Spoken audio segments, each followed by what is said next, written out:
खूप काही बोलायचं असतं, पण नेमक्या वेळी घशामध्ये आवंढा येतो किंवा शब्द अडकतात. सत्य बोलायची भीती आणि मनात दाबून ठेवलेले शब्द आपल्या विशुद्ध चक्राची ऊर्जा ब्लॉक करतात. नमस्कार, मी स्मिता. आपल्या 100 दिवसांच्या हिलिंग प्रवासातला आज आहे 71वा दिवस. विशुद्ध चक्र हे आपल्या अभिव्यक्तीचं केंद्र आहे. जेव्हा आपण वाद नको म्हणून भावना गिळतो, तेव्हा घशाच्या आणि मानेच्या भागात सूक्ष्म ताण साचतो. हा साचलेला ताण बाहेर काढण्यासाठी आज ही 1 मिनिटाची अत्यंत प्रभावी क्रिया आपण करणार आहोत. दोन्ही हाताची बोटं इथे कॉलर बोनच्या हाडावर ठेवा आणि तिथे अगदी हळुवारपणे लयबद्ध रीतीने टॅपिंग सुरू करा.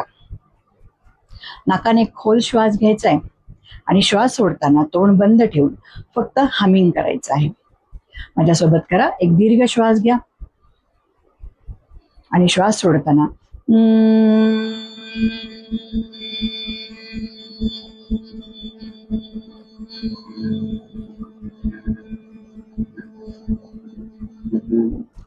पुन्हा एक दीर्घ श्वास घ्या.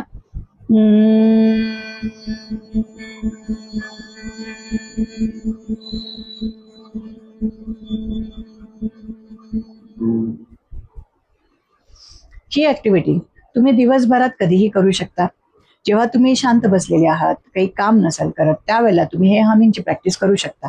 तुमचं विशुद्ध चक्र त्याच्याने ओपन व्हायला सुरुवात होईल, ऍक्टिव्हेट व्हायला सुरुवात होईल. कारण ही टॅपिंग आणि हमिंगची कंपनं घशात अडकलेली ऊर्जा क्षणात मोकळी करते. ही क्रिया करून बघा आणि घशामध्ये मोकळेपणा जाणवला का मला कमेंटमध्ये स्पीक असं लिहून नक्की सांगा. भेटूया पुढच्या व्हिडिओमध्ये. धन्यवाद.